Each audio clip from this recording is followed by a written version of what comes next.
আমরা কি কোটা প্রত্যাশী ছিলাম? আমরা কি চাকরি প্রত্যাশী ছিলাম? আমাদের শহীদের খবরগুলো আগে কেন নিল না? আমাদের কোনো পার্কিং করতে দেবে না, আমাদের রিক্সা চালাইতে দেবে না। তো ওই যে ওই আন্দোলনে ওদের পাশে থেকে কি পাইছে এটা তো দেশবাসী দেখতেই আছে। এটা বড় একটা কষ্টের কথাই আপনি তুলে ধরলেন। আমরা যে এই 36 দিন আন্দোলনে এই ছাত্রদের পাশে কিভাবে ছিলাম এটা গোটা দেশবাসী দেখছে এবং আপনাদের ক্যামেরাগুলো সাক্ষী। শিক্ষকরা আগে কর্মবিরতি করছিল, সমস্ত অফিস আদালত বন্ধ ছিল, মার্কেটগুলোও বন্ধ ছিল, এমনকি কারফিউ ছিল। তখন কিন্তু এমন যাত্রী ছিল না। আমরা এই ছাত্রদের জন্যই মাঠে ছিলাম। এই হতাহতদের হাসপাতালে নেওয়া, অভিভাবকদের আনা নেওয়া করা, ওই ডিসপেন্সারির থেকে ওষুধ এনে দেওয়া, এগুলো কিন্তু আমরাই করছি। এখন আজকে আমরা যাই বলি, হয়তো দেশবাসী মনে করতে পারে যে তোমরা রিক্সা চালক এত কিছু করছো, এখন প্রতিদান চাও নাকি? আমরা রিক্সা চালক, আমরা আর প্রতিদান চাচ্ছি না। আমরা 6 জন সমন্বয়কের 3 জনের কাছে 3টি চিঠি দিয়েছিলাম। আমরা বলছিলাম যে 53 বছর ধরে আমরা 3 চাকার চালক, রিক্সা চালক, আমরা অধিকার বঞ্চিত। এদেশে আমাদের অধিকার নিয়ে কেউ কথা বলে না। যেহেতু বৈষম্য দূর করার জন্য একটা প্রতিশ্রুতি জাতির সামনে দেওয়া হয়েছে, আপনারাও জন্য যখন দেশ নতুন করে সংস্কার করার কাজ হাতে নিয়েছেন, তা আমরা রিক্সা চালক, সংস্কার শব্দ আমরা বুঝি না, বৈষম্য আমরা বারণ করতে পারি না। আমরা যেহেতু অবহেলিত, বঞ্চিত, আমাদেরকে নিয়ে কাজ করবেন, আমাদেরকে আলোচনা করার সুযোগ দিবেন, তাহলে জাতির অনেক সমস্যার সমাধান হয়ে যাবে। তো আপনারা ইতিমধ্যে লক্ষ্য করছেন যে তারা কী ধরনের মানুষকে আলোচনা করার সুযোগ দিতেছে। আমরা যে তাদের পাশে ছিলাম, আশা করি এটা তারা ভুলে গেছে। কারণ এই বাঙালি জাতি 53 বছর আগে আমাদের সাথে বেইমানি করছে। ওই 1971 সালে ওই 25শে মার্চ কালো রাত্রে যে বর্বর পাকিস্তানিরা রিক্সা চালকদের হামলা করছিল, আমরা কিন্তু ওই মুক্তিযোদ্ধা ছিলাম না। আমাদের অপরাধ ছিল ওই বঙ্গবন্ধুর কথাটা মানছি যে আমি হুকুম দিতে না পারলেও রিক্সা চলবে। আর ওই পাকিস্তানিরা এই কারণে আমাদের উপরে হামলাটা চালাইছিল যে তোরা রিক্সা কেন চালাইনি।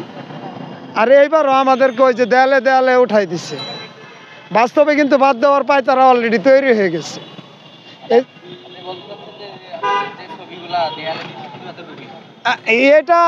এটাই আমাদের প্রাপ্য, আমাদের প্রাপ্তি বলতে এটাই। তাছাড়া যতটুকু পাইতেছে এটা লাঞ্ছনা বঞ্চনা। এই যে আজকে মেট্রো রেলের কোনো জায়গায় রিক্সা চালকদের পার্কিং করতে দেয় না, ওই হাইকোর্টে আদেশ দিছে অটো রিক্সা চালক চালাইতে দেয় না। তা আমাদের কোনো পার্কিং করতে দেবে না, আমাদের রিক্সা চালাইতে দেবে না। তো ওই যে ওই আন্দোলনে ওদের পাশে থেকে কি পাইছে এটা তো দেশবাসী দেখতেই আছে, আপনারাও দেখতেই আছেন। এখন যাদেরকে এই যে সংস্কারে আনা হয়েছে, এই যে ইসি সংস্কারের দায়িত্ব দিয়েছে বদিউল আলম মজুমদারের কাছে। এই বদিউল আলম মজুমদার এই 53 বছরে একটা স্বাধীন জাতি থেকে এই রিক্সা চালকদেরকে বঞ্চিত করার জন্য, সুশাসনের জন্য নাগরিক সমাজ সুজন তৈরি করে আমাদেরকে সুপরিকল্পিতভাবে এই সমাজ থেকে বাদ দিয়েছে। আজকে তাদেরকে দিছে ওই ইসি সংস্কার করার জন্য। তারা যদি ইসি সংস্কার করে নির্বাচন দেয়, বর্তমানে স্বাধীন দেশে যে নির্বাচনী দলগুলো আছে এরা সবাই ষড়যন্ত্রের কবলে পড়বে।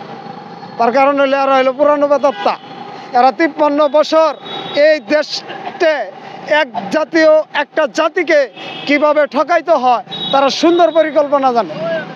এই বদিউল আলম মজুমদার যে সুশাসন প্রতিষ্ঠা করছে, এই সুশাসন যে আমরা পাইছি, আমাদের যে সুশাসন তো আপনারা দেখতেই আছেন। আজকে রিক্সা চালকদের তো চেহারাগুলো আপনারা দেখেন তো, এই চেহারার ভিতরে কি সুশাসনের কোনো চিহ্ন পাওয়া যায়? তাকে দিল নির্বাচন সংস্কার করার জন্য। তো আজকে যাদেরকে যে উপদেষ্টা বানানো হইতেছে, উপদেষ্টার ব্যাপারে আমি কার কথা বলবো?